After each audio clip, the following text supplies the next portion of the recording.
takes a moment to start. Okay.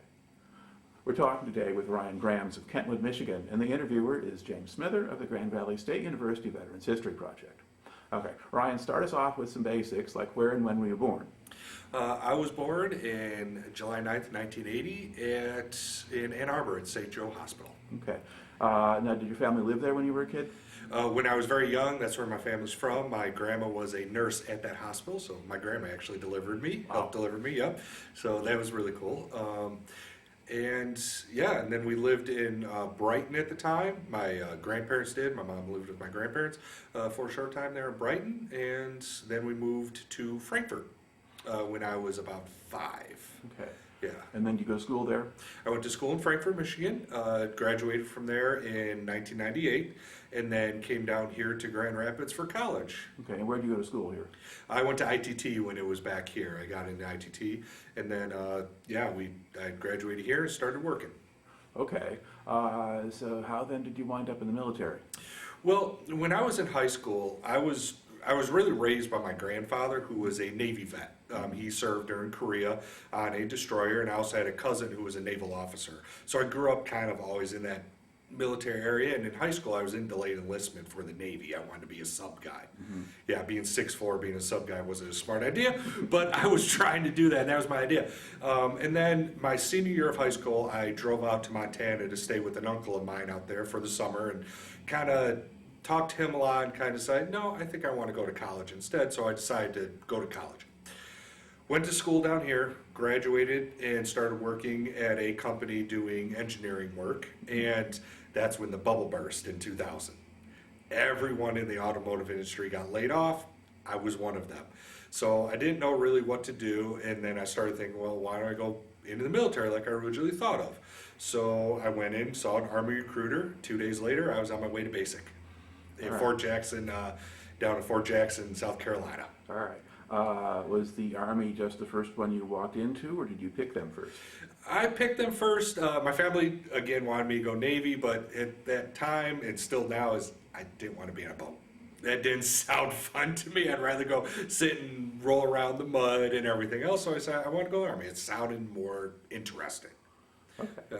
And then did the recruiter offer anything to you, or? Well, I got a sign-on bonus, of course. I also got my original school loans paid off, so I didn't get a GI Bill. I got the loan repayment program, which was really cool, but that wasn't my point of going in. I wanted to find a job. Okay. And then, but did you get to, pick training or anything like that, or would you just have to find out after you took the tests? No, I did choose a job. They gave me I took the tests, I scored perfectly on all the tests. I originally wanted to go in to be a linguist for interrogation. Mm-hmm. That's the one test I did not do well. Language is not my thing, which is an interesting test because they have a make-up language that doesn't really exist, and they want you to decipher it. Mm-hmm. And that's how they test if you can learn languages quickly, and I bombed it. It was bad. So I went back into the recruiter's office down at the MEP station in Lansing, and they said, well, you bombed this, so what else can we do? So they gave me a whole bunch of stuff. Of course, do you want to be infantry? Mm-hmm. No, I want to do something other than infantry. So they came up with this job called a 96 Romeo, which is a ground surveillance systems specialist. No one knew what it was in MEPS. It's such a small MOS. Mm-hmm. They said, well, you'd probably be working with computers. I'm like, okay, cool, let's go do that. Mm-hmm. So I signed up to do that, and then they sent me off to basic training. All right, so this is Fort Jackson, South Carolina. Down to Fort Jackson, South Carolina. All right, so what was that experience like? Well, Fort Jackson was great. I learned a lot there. I had a fantastic drill sergeant. To this day, I admire this man, Drill Sergeant Estes. He was...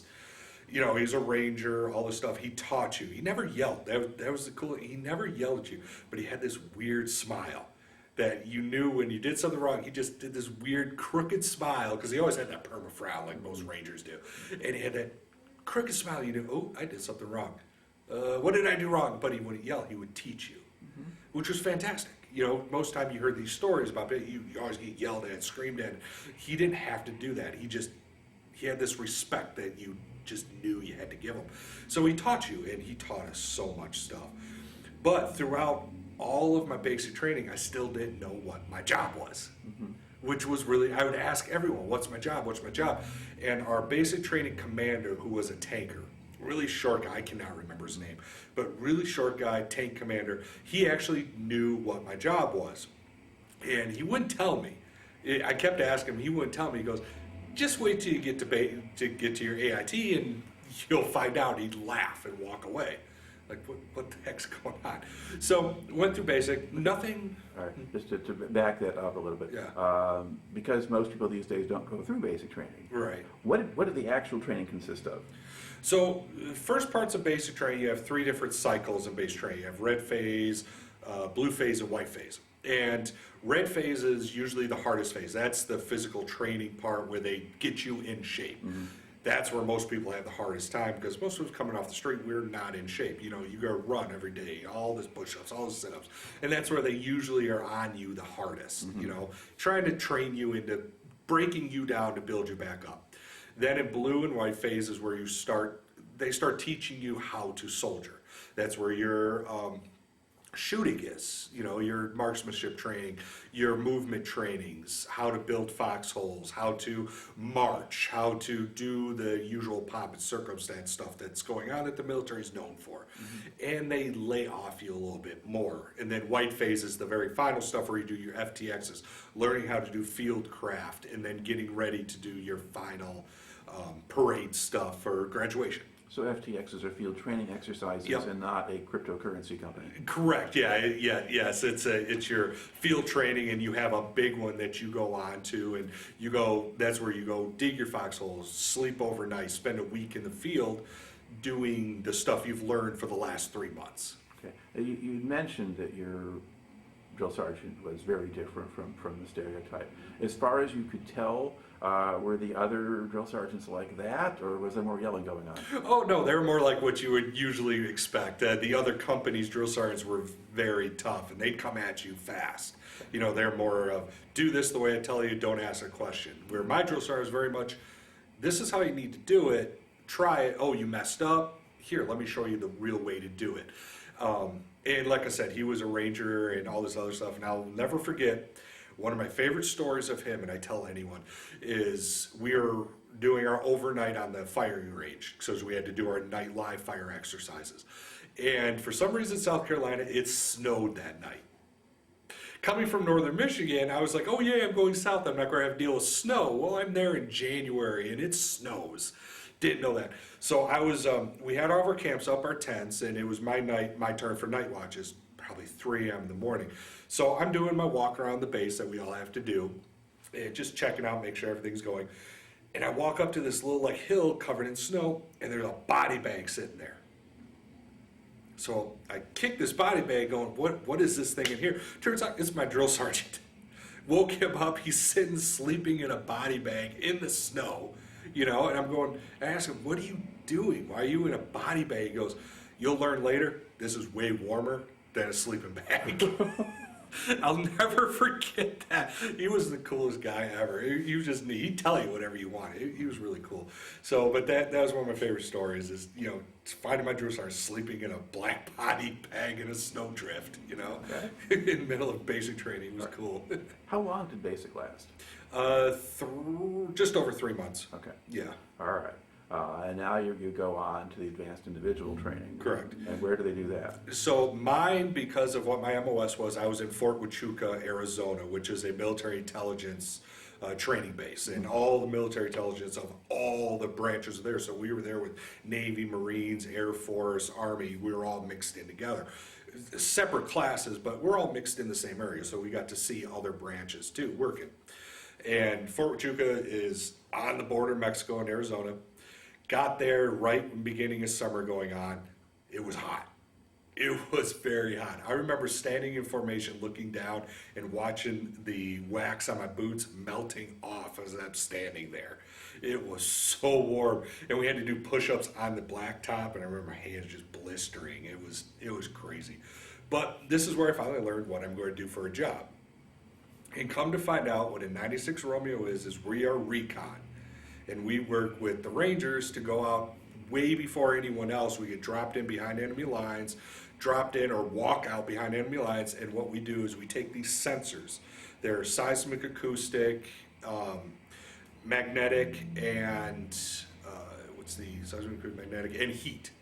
And what we do is we go out and we bury these in the ground around enemy movement areas, roads, streets, anything like that, jungles, stuff like that. And then we dig a hole and we sit there for a month watching these things, recording where troop movements are going and what directions they're moving and what type of equipment they're moving to call back on quick reaction forces or to call in fire on them. Right. So when you're digging your hole, are you doing that in enemy territory? Oh yeah. Okay. Yeah, we cannot be that far away. This is why my MOS doesn't exist anymore. Here's very old equipment. So we had to be really close to where we're going. So we're only 100 yards away from where everything's moving. And we work in teams of 2, and you dig a hole. It's a laying down hole. You don't do full foxholes. You do a laying down hole, cover yourself, and you sit there with this little computer thing box that had all these numbers, and we had to learn to decipher all the numbers and what the stuff meant. It was pretty technical. And we call in fire, call in the movement of stuff going on. That's my job. We're reconnaissance, just watching what's moving and where it's moving to. When you found out that's what it was, did it occur to you to ask for something else? No. No, because at that point you're sitting there and you've already been through basic, and then to find out that you actually picked a really cool job that's not many people do, and there were only 300 of us in the entire military. That's all the branches, because Marines did our job too, and there were only 3, so we're a really small group. So it was kind of neat at that point to go, hey, I'm kind of special. It wasn't until later I found out that we were kind of useless also, but drones took away our job. But it was neat. I mean, the MOS came about in Vietnam originally because of the jungles. You couldn't see further than 5 feet ahead of you. Right. So that's where we came in. My job came in is that you would go out in those jungles and put these things out to find where the enemy was. Nowadays, in the wars we have now, which are in the desert, your eyes can see further once you needed to. But it was pretty cool to get to learn cool field craft and all that type of stuff in my job. I loved it. It was really neat. How long did that training take? The training for my job was about a month and a half. Okay. Yeah, in Fort Huachuca. It was a short one because you got to learn your equipment, which is real quick to learn how to do. And then the second set of our equipment is we had a radar where, just like a sonar in a submarine, you have the headphones on and you listen to this crackling, and by the way the sound changes is what you could tell what was going on. I could tell at that point what type of vehicle was going by, if people are walking, if they have weapons on them. You could tell by hearing this thing. It's pretty neat when you think about it. And the testing for it was really cool because they stick you in you had to set up your radar, and where we did it is we had this range that went out to the border.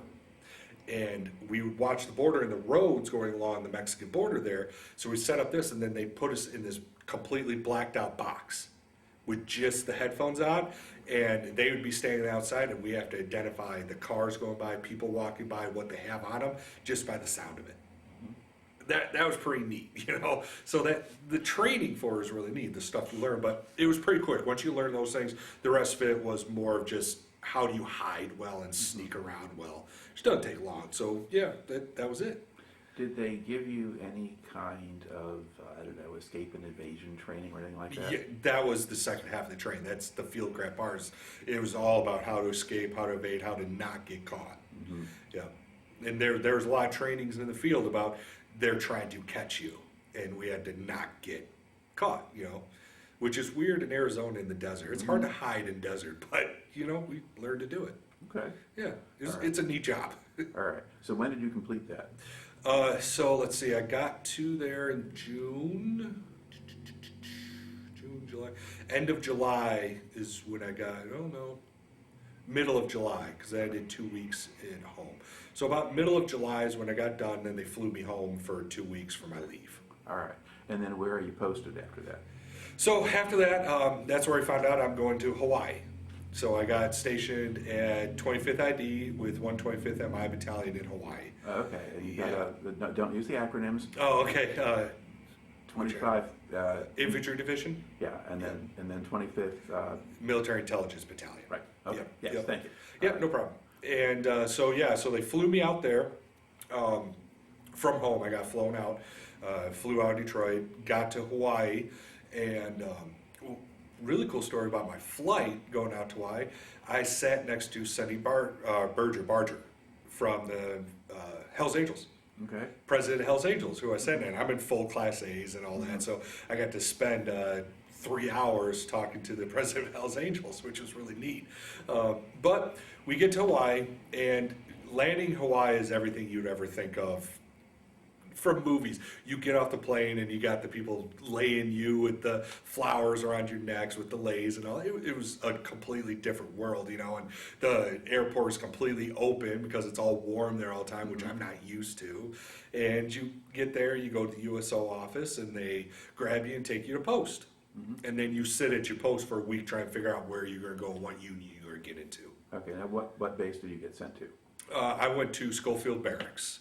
Hawaii has multiple bases. You have Fort Shafter, Schofield, and you also have the air base for the Army. I can't remember the name of it right now. Wheeler, there we go. Wheeler Airfield, which is right next to Schofield Barracks. Right. So, and I got sent to Schofield Barracks. That's where Military Intelligence Battalion was at. Okay. Yeah. And then did you sit around for a week while they figured out what to do with you? Sat around for about 2 weeks until they figured out what's going on. We had about 2 weeks of sitting in reception, getting through all your paperwork, getting through all your shots, doing all of that stuff again, getting through medical, and then they finally come and say, okay, this is where you're going, and you get picked up by someone from the unit. I can't remember the name of the guy. He wasn't there very long. And brought me over to unit, and when I first got to unit, they were not ready for us. They did not have rooms for us in the barracks, nothing like that. So they put me in this weird rec room that they had that had a pool table and a whole bunch of storage stuff. So I was basically sitting in a storage locker for about 3 weeks. Okay. Now you said us. Were there multiple new guys coming in there? There were 3 of us there. Yep. Yeah, 3 of us were coming to that unit. And was this unit all male? My MOS was all male. Yep. The unit, the company is not all male, but my unit is an all male MOS. We had, because it's military intelligence, you had all the other military intelligence parts in there.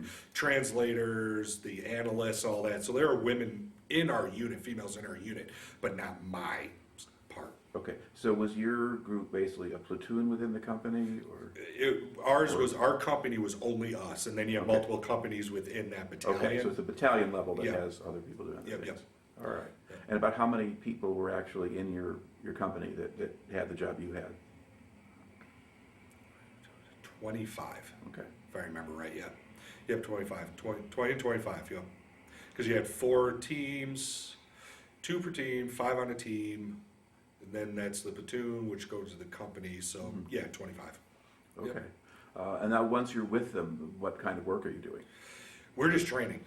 Nonstop. You're always in the field learning this or cleaning the equipment, going down to the connex to the motor pool and pulling out and basically just inventorying the heck out of everything. You know, that's really what it is. Okay. Yep. Did the sensors have a lot of technical things, or they needed to be cleaned a lot? All the time. All the time. Had to be cleaned all the time. Batteries had to be checked because they all ran on big lithium batteries. So had to make sure all the batteries are going, make sure it all is working right. Okay. And are you doing this, were you doing it in jungle settings, or where were you? Well, in Hawaii, it's all jungle settings. Okay. So yeah, we were doing it all in jungle settings. Most of the trainings were out in the field in the jungle. All the mundane day-to-day stuff was all done in connexes on the base. All right. Now you're there when 9/11 happens. Before it happens, are there any other particular pieces of the story you want to bring in? Well, I wasn't there very long before 9/11 happened. We had got there and I was there about 2 to 3 weeks, and then my wife came. Well, she wasn't my wife at the time, but my girlfriend at the time was coming out to get married. So I flew her out, and we got a hotel room on Hickam Air Base. And we got married. We were there for about a week in the hotel, and then I had to go to the field. So we go to the field. I leave my wife there, which we hadn't had time to get her in DEERS, do anything. I don't know what DEERS stands for, but it's where you get the family members' information into military systems, so they get their military identification cards, all of that. I didn't have time to do any of that. They sent me immediately to the field for training. So my wife is stuck in a hotel at Hickam Airfield. We go out to the field. didn't think anything of it that, but we're going to be back in 2 weeks. Then I'll have time to get everything going. We're on the field. We're doing our urban. We're out at a mount site, which is it's the urban development site where they have a bunch of old buildings set up, and you're learning how to do urban warfare. Mm-hmm. We're sitting out there, and we've been out there for probably about a week at this time, and my whole platoon, we've been going for 2 days, so we're asleep. We get woken up by our sergeant coming through, kicking us. Everyone, get up, get up, get up, get up, get up. I'm going, okay, what's going on? We don't know what is going on. They don't tell us what's going on. They say, oh, everyone, get in the trucks, get in the trucks. We got to run back to base. So we get in the trucks, and we're all going back to base. It's a pain getting onto base. Everyone's in a frantic. We don't know what's going on. We finally it takes about 4 hours to get back into base alone, just to get through traffic and everything else going on. We get to base, get to our building, we turn on the TV, and we see what happened. Everyone's shocked. Everyone is shocked, and we don't know what's going on. We getting shipped off right now, we don't know what's going on. Everyone's worried, everyone's trying to call their family, but they don't let you call your family out. You can't do it, we're locked down. So my new wife, who had never been around military thing, is stuck in a hotel with no military ID. She can't leave her room because she can't get back in. So she can't eat. I can't call her. I can't go out. I can't do anything. All we know is you're stuck here, wait for orders. So I'm stuck there. I can't call her. I can't get anything out. For a week, we're stuck sleeping in our barracks rooms, right? And we're just going out, setting up our sensors around the water towers on post, up in the hills, protecting pretty much everything on, just in case there's some type of attack. So we're getting all that stuff around. Finally, after a week, we're able to actually call out. So I immediately call my wife. I'm like, I'm sorry, I don't know what's going on. We've been locked down. I can't do anything. She's beyond frantic. She didn't know what was going on. Didn't know where I was. Mm-hmm. She's like, oh, you're okay. Blah, this craziness is going on. I'm like, so what have you been doing? And she said, well, I can't leave. They won't let me out of the building. So she's been eating out of a vending machine for the last week. Crazy way to start her military experience. So they finally let us go after that week. We get everything set up. Everything starts to calm down just a little bit.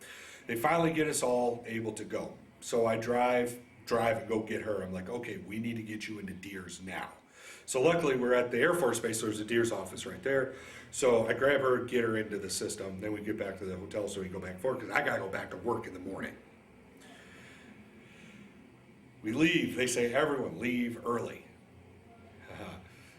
I start driving back, and I'm at Hickam Air Force Base, which is down by Pearl Harbor. It's next to Pearl Harbor. Schofield Barracks is 20-minute drive to the north side of the island. I get on H2, that's what's called H2, and it's the freeway to go all the way up. I get almost to where Schofield Barracks is in the morning, and I left at 2 a.m. I hit traffic. Every single person now is trying to get back on base. We hit traffic. I did not get back on base until 9 o'clock that night.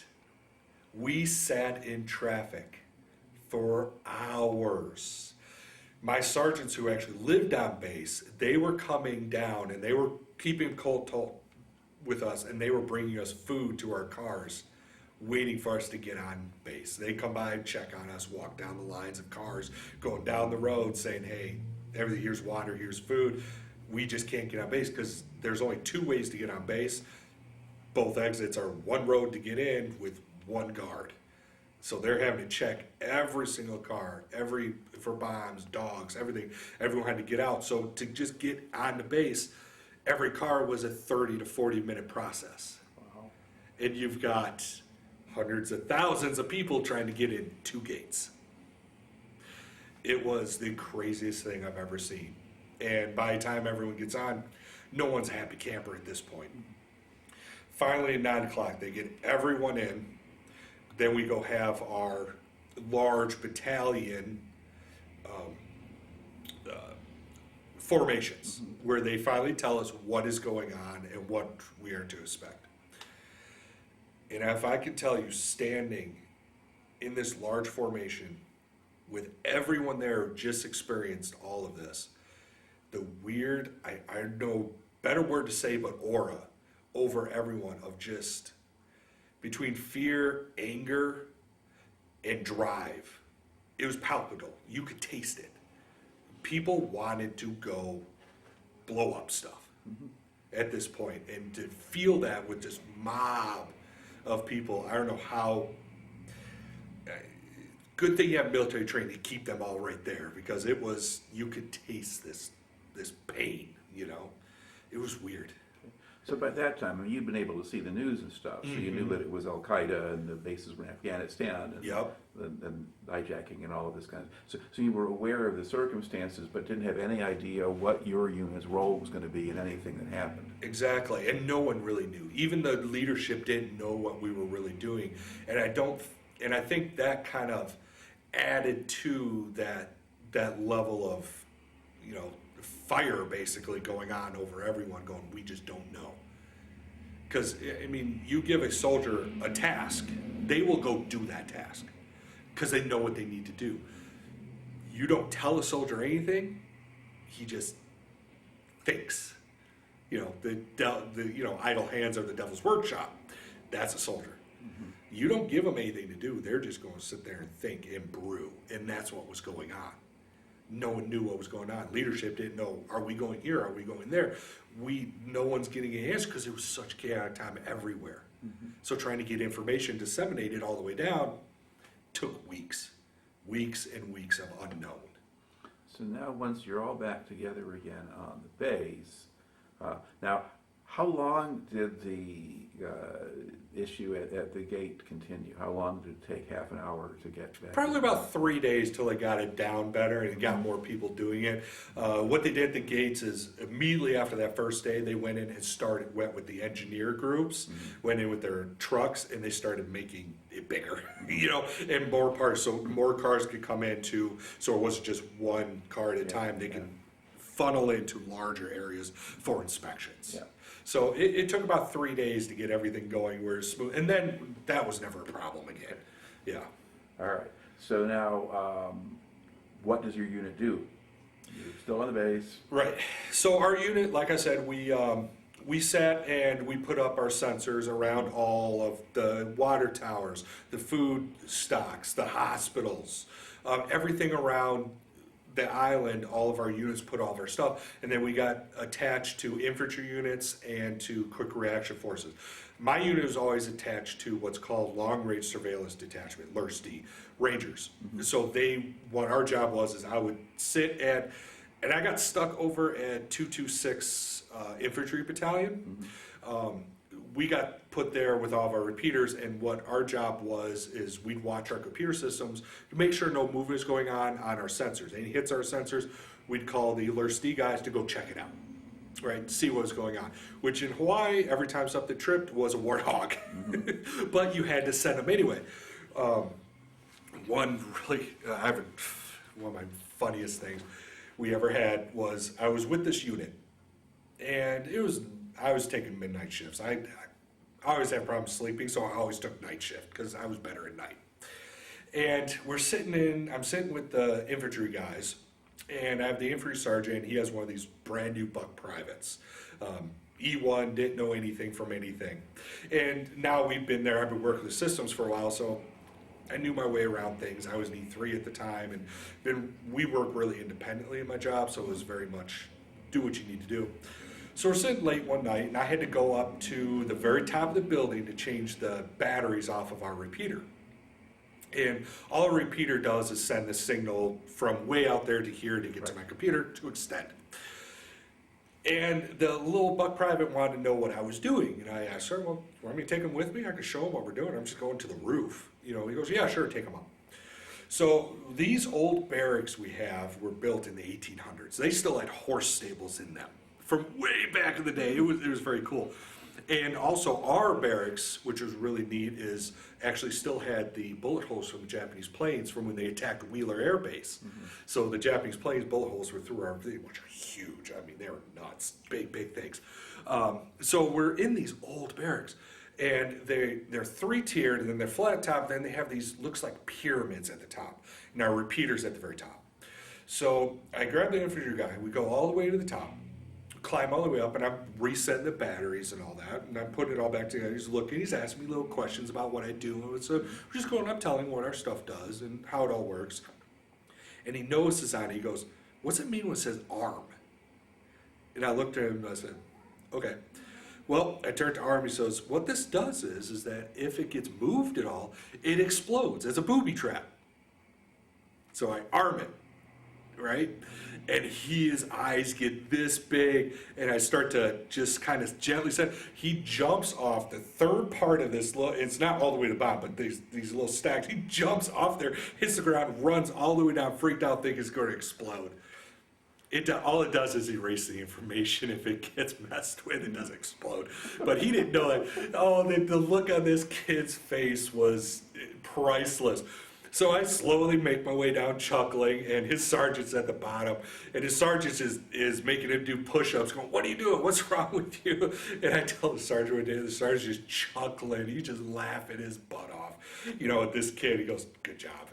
You know, it's like, but you know, the new guys, they don't know anything, so you know, you mess with it a little bit. But that is what we did. Our job was to sit there and just call in if any movement is going on until we got further orders. Mm-hmm. And we did that or we went out to train to get ready to deploy. So we did that for probably about 6 months or so of just watching our sensors until everything calmed down and we knew we weren't going to get attacked. Mm-hmm. Then we had to go out, pick up all of our stuff, and then we got the orders to start getting ready to go someplace. Mm-hmm. So then the ramp up of training happens, and we start going out and train and train and train and train. We were in the field nonstop. I'd be back for 3 days and then go back out. Back for 3 days and then go back out. You know, and that's what we did for the next 3 years until our unit went. Mm-hmm. Yeah. Okay, so were you still doing the same kind of thing that you had done back in your training? Were you still going out and putting out sensors and digging holes and hiding? Yep. Okay. Yep. Yeah. That's all our job was at that point, mm-hmm. and that's what we were trained to do better and better, and we got better and better and better at it. One of the really fun ones, one of our trainings are in our training areas. We have what's called Dillingham Airfield. It's an old Air Force base, and it's right on the bottom of the mountains in Hawaii. And coming out of the mountains, you have the ridge lines, which we call them the fingers, because it looks like ridges coming down. And this is where our training units happen. We're all within these fingers. And one night we go out, and it's probably about 2, 3 in the morning. We always worked in the dark because America is the king of darkness, right? And we go out and we're starting to lay our sensors in these fields, and we think we're in this banana field. And they're saying, "Okay, start putting the sensors. And I'm just pulling guard, because how our job worked is we had one guy carried all the sensors on his back. Well, we all carry sensors, but one guy would lay guard, and then the other guy would be pulling the sensors off his backpack and putting them to the ground while the one guy pulls guard. So it was my job at that point. I was pulling guard and carrying sensors, and I see these 2 lights come walking down this field. So I tap my sergeant, and I go, "Sergeant, there's lights," and they blinked out. He goes, "I don't see anything. Be quiet. Shh." I'm like, "Okay." So I'm pulling guard. See the lights coming further. And I'm like, "Sergeant, there's lights," and they blink out again. I'm like, "Am I going crazy? What's going on? I know it's 2, 3 o'clock in the morning, but I did sleep." And he says, "Be quiet." Well, all of a sudden they're really close, and he finally sees me and goes, "Oh no," they are. We could tell it's people walking. They're not, because they're far enough apart. So we get up, and he goes, "Run!" So we all get up, drop what we're doing, close up our stuff, and we run, right? We don't drop our equipment, but we run. Next thing we're hearing dogs barking. And these pit bulls come running straight into us, and we're booking it out of there as fast as we can. And we jump over this berm, right? And we see the lights. They're running out this point, and we hear one gunshot coming from back there. And we're like, "What the heck?" And the dogs jump over both of us, and one of my teammates, I can't remember his name this time, but he got bit by one of the dogs. Not hard, just a little nip, but he got nipped. So we grab the dog, hold that, the guy's going, our sergeant throws up his things with all of his bright lights, say, stop, soldiers, U.S. Army, stop, shoot, don't shoot." And he goes out and talks to them. They come up, get their dogs, and then they all walk away. We don't know what said. I still, at this point, don't know what he ever said to them. And he says, okay, we need to go back to base. So, and of course, Army, you always got to turn something in a training thing. They said, okay, he's been shot, so now we got to get him back base. So I pick up my buddy who got bit. He was just a little nip on his thing, nothing big. But so I have to fire him, carry him now for 2 miles back to base. Because I'm the biggest guy in the unit. You carry him, okay, fine. So I carry him all back to base. Next morning we get up and they say, well, now we got to go get our equipment that was out there, because we still have our stuff buried.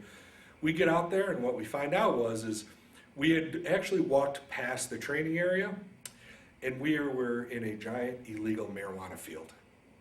Oh. And those were the dealers coming to figure out what's going on. Yeah. So yeah, we almost got shot over a mistake of going the wrong way. Yeah, it was a crazy night, crazy night. But we picked up all our stuff and we got out of there, But yeah, and there were banana fields there, covering the marijuana field. So yeah, and we couldn't see. It's 2 in the morning. It's completely dark. We can't see what we're around, and we're just digging stuff, So yeah, that was interesting training one for that one. Continued training.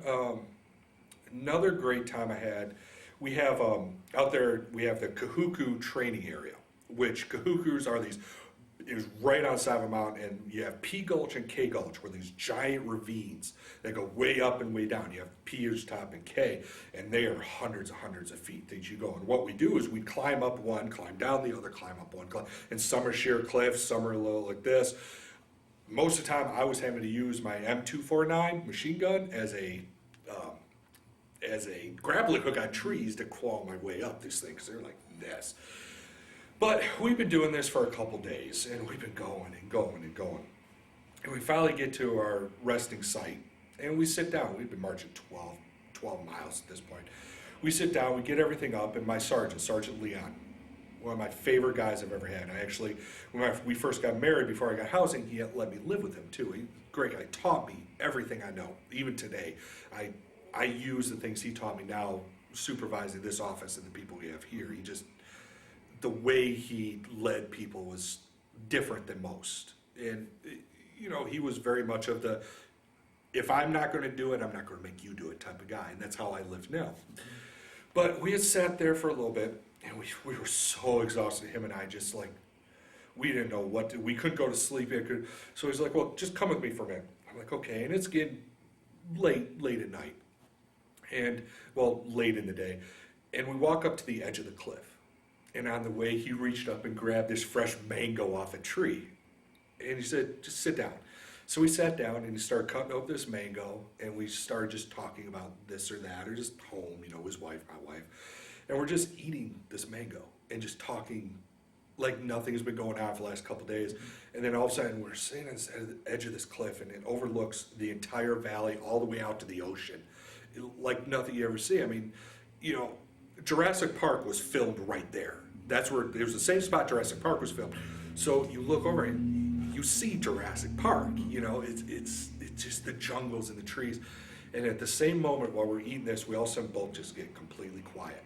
And we're just eating this mango, and then the sun sets. And my sergeant and I are just completely quiet after 2 days of just pain, watching the sunset over the Hawaiian valleys in complete silence. And it was a moment that I'll never forget. That's just seared in my brain of him and I, just nothing. Just peace. It was cool. And then you go back into training. But it was just a moment that I'll never forget. I wish a picture would never even done. It's just in my head, it's right there. Okay. So you're there for an extended period of time doing much the same thing. Were you following the news, keeping track of what was happening? Because in Afghanistan, and then we invade, the run up to the invasion of Right. Iraq, and then we actually go into Iraq. And are you anticipating where you might go, or is any of your training kind of geared toward that? We don't ask the question. Okay. At that point, we're trying not to know. We're doing so much training, we don't get to see a lot of TV at this. And we spent 2-3 years doing this just nonstop. Mm-hmm. And I think that was on purpose to keep us from wondering. Yeah. to keep you going. And in this time, we went to Fort Polk, Louisiana to train down there, which was fun, really wet, which, used to be Tigerland is what they called it in Vietnam. And we went there. It was a really neat experience going there. Just a lot of training to lead up to this thing. And then in the middle of all this training, I got injured. It wasn't anything exciting. I had a bad fall. While marching a full pack, I fell on both of my knees and crushed both my knees. And it was bad enough that I got sent back to the hospital, and they never were able to heal correctly, so eventually I got medically discharged because of that. All right. Now, you mentioned you got housing on or off base with your wife finally, or? I was on and off base. I was down at what was called AMR, which it's not an acronym, it was just called AMR, which was right next to Fort Shafter. So it was between Fort Shafter, AMR, and then Pearl Harbor. Right. And if my apartment, which was a really nice apartment, I will tell you, that's why I was glad everyone wanted to live in this place. Because beautiful housing. I mean, it's the best housing in the whole island for military. And I lucked out and got it. But I was right on top of the hill, so if I just went a little bit up, I overlooked all of Pearl Harbor and Hickam Airfield. Off the back side of my house, I had this big deck, and it was actually, AMR was in a volcano. Old volcano. So I was up on the rim of the volcano, looking down at all the housing below me. And in the mornings, I'd go out, and at the time I smoked. So I'd go out in the mornings, and the whole basin was filled with fog, and I'm right above it. So you couldn't see it. So I was above the fog, the cloud line where I was off my deck. So my wife lived there, and it was central to the island, but she didn't drive or anything, so she just kind of sat there the whole time while I was out doing all this stuff. So she didn't have a job or anything at that point? No, she just sat home. We eventually, we did get pregnant with my son, who was born out there, Jacob, and who is now about to be 20. He was born out there, Tripler Medical Hospital, big pink building on the mountain. But she had him for a while I was going, while I was doing all this training. Okay, she didn't go crazy just sitting around? Or we're just not going to go there? Yeah, I did. I'm pretty sure she did, but tell you the truth, I wasn't there enough to know. Unfortunately, but that's how the military was building up to this. Yeah. I mean, even now, we're building up unknown, so you were trying to do everything you could under the sun just to get ready. So I don't know, which is probably a big chunk of why we got divorced when we got back. Because we were divorced right after I got out. We came back and we were done because she had not had an easy life. Going from a weekend 9/11 happening and being stuck in a hotel to getting a place, but then I'm gone for 3 years. I'd be back for a week here or there, enough to have my child, but and then after my kid was born, I took a month off, which was fine. I had so much leave saved up at that point because I never could go anywhere that I took a month off, but we just sat in the house doing that. And then I was right back in the field until I got hurt. And then once I got hurt, I was in and out of hospital trying to get fixed, trying to do here. And then I was in the med board. And then we were sent home. All right. So you go back. So once you're out of the military, where do you go? We went back up to Frankfurt, where we lived with her parents for a little bit. We lived with her parents for about 6 months or so, and then we finally got our own apartment. And we had our own apartment for a little while, and then her and I just weren't getting along, and we decided to separate. So she moved back in with her parents, and I moved in with my best friend up in Traverse City. And I started to go back to college, went back and started over from scratch again because we all, ITT failed, so nothing there was worth a darn. Yeah. So I had to start over from scratch, almost from scratch. They did take some of the, like my math credits and stuff they took. So I started over and I went back to school for architecture, which I had always wanted to do. That was my point in the beginning. So I went to architecture. So I went to Traverse City to NMC, Northern Michigan College, for my fine arts degree part, which that's where I graduated there with my associates after 2 years with my fine arts background and got accepted to Lawrence Tech down in just outside Detroit in Southfield, for architecture, which is where I always wanted to go. You know, you either have UFM or Lawrence Tech in this state, which are the rivals. I wanted Lawrence Tech. University of Michigan is more of a, when it comes to architecture, was more of a, you know, let's figure out how things work school, where Lawrence Tech was the practical, and I wanted to be a commercial architect, so it was practical. But while I was working there, I got a job doing basically what I do now, but in the education side, working with veterans, helping them get their education benefits, and that's what I was doing as a work study. And I did that for many years while I was in school. 4 or 5 the whole time. I was in college for a long time. But I was working with vets this entire time. And about a year into architecture school, even though I enjoyed it, I found out I enjoyed this more. So I decided to quit from down Detroit, and I decided to change to social work and do this full time. You know, I wanted to counsel veterans on their different benefits and stuff. So I transferred to Ferris State, moved here with my girlfriend at the time, moved here to Grand Rapids. She was from Detroit, which is weird because her and I were actually born in the same hospital, 3 months apart. Didn't meet till we were 30, you know. But we both moved here, got a place here with her son, my son. I have custody of my oldest. And I started going to school at Ferris for social work. And I did that for a couple years and started working in this office. This office started and with the old director, and I started it with her. She had started, and I started 6 months after as work study and started doing this claims work. And we started building this office and building it and having more claimants and more claims going on and interviewing more and more people.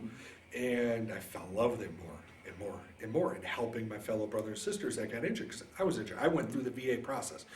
It's not easy. And I didn't want them to be as hard as it was for me back when I first got, because when I first got, VA was very different compared to what it is now. Very different. It was still the old school VA that the Vietnam vets had to deal with, where they didn't really care. They just threw a bunch of pills at you and said, be along your way, you know. Where now the VA is changing, that culture is changing, which is, I hope I've been working with, you know, different constituents helping to make that change. So that's really big.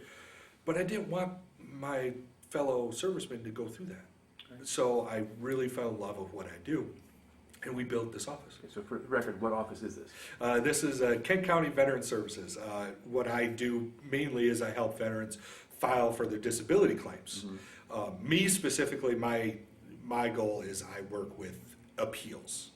When someone gets denied a disability benefit to VA, I like to go argue with the VA to get that awarded. And why did they deny something? That's where my specialty is in. And what I love, because I like to argue, I like the law, so I work in that law area of helping them get their benefits through that they should be getting. And if the VA denied something, that should have been why. Why did you deny it? Well, let's relook at that and get that working for you. And that's where I find a lot of joy in doing. You know, you change lives every day.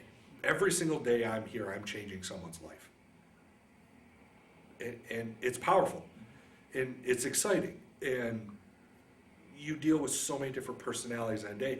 And that's where I tell all my people that work for me now, I'm the supervisor of all my other VSOs here, and what we all say, and what I told them whenever they started working here is, you're going to change someone's life every day. It's going to be good, it's going to be bad, but you're going to change their life, and it's going to be amazing. And you're going to feel it. How long have you been out here in Grand Rapids now? Well, I've been here at this office, I came in 2010, so almost 13 years. Okay. I've been working here. Yep. Doing this. All right. Now, are you getting now a substantial number of people who have been to Iraq and Afghanistan coming through here? Yes. When I first started, it was mainly doing the World War II, Korea vets, doing their non-service connected pensions for nursing homes, assisted living homes. And then we kind of moved into the Vietnam guys, and that's where, because most of the World War II are now passing. Then we moved into this big spot, which we're still in, of the Vietnam and the Agent Orange claims coming through.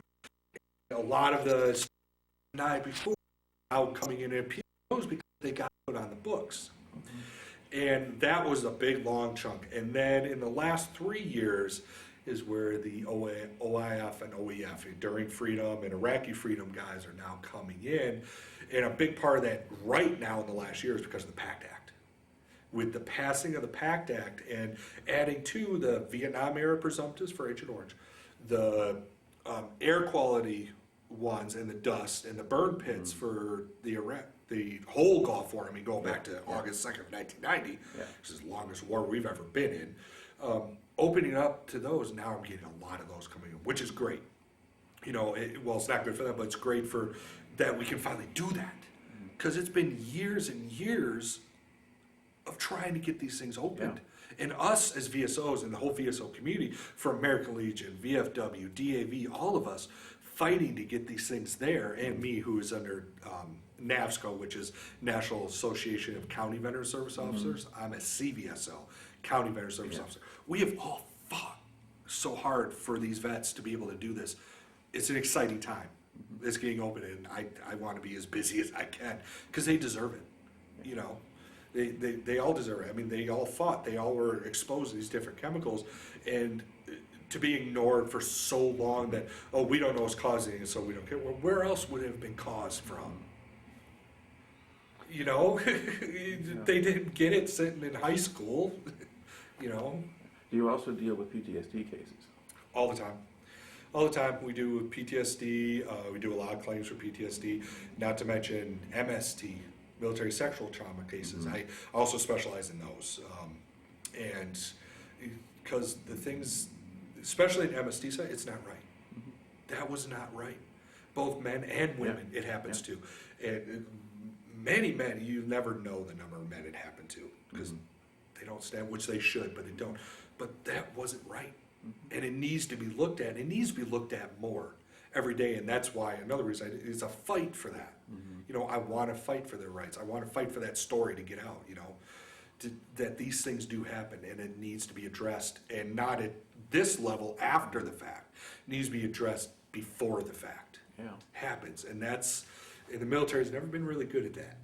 You know, they're always in reactionary, never been really great at preemptive. But yeah, PTSD cases ranging from everywhere from, you know, PTSD can come from peacetime. It doesn't have to be in wartime. And that's a big question all around. Well, I was never in combat. So, doesn't mean what happened to you does not have merit. So let's at least talk about it, you know. Yeah, if it was part of the service experience, exactly. That's relevant. You know, if it was traumatic to you, something happened, don't little yourself just because you weren't here. Everyone's story is different. Everyone's story has merit. And that's where I live in. That's my daily life. Here is helping them get those stories out and why I love what I do. Okay. To a certain extent, you're already talking about this, but one of my kind of standard kind of closing questions is to ask, what do you think you took out of your military experience, or how did it affect you? My military experience, you should ask my mother this question more than me, because she likes to say it all the time. But before I went in the military, I was young, you know. I went in, well, I was old for recruit state, because I was 21 when I got to my base. Because I turned 21 the day after I got to Hawaii. But I was I worked down here, I was going to college. I got fired for every job I was at. I didn't really know what I was doing. You know, I'd just been laid off from the factory. I was at the moment when I went to the recruiter's office, I was working at the ski hill up north at Crystal Mountain, not really knowing where I was wanting to go, and I didn't really have any drive. The military gave me drive. It gave me purpose. It gave me self-worth, really. You know, I was always that really shy, nerdy kid going into the military. I came out of the military, I wasn't. I don't want to say I had an ego, but I knew what I wanted to be. I knew who I was at that point, and I knew my strengths. And without that, I wouldn't be who I am now. Not even in the least. and I love who I became because of that. All right, and then finally, if you think back over your time in the service, are there any other particular stories or things that you remember now that you want to throw onto the record, or have we covered it pretty well? I've covered pretty well. Yeah. Well, it makes for a good story, so thank you very much for Thank taking you. the time and sharing it. Yeah. Thank you for having me.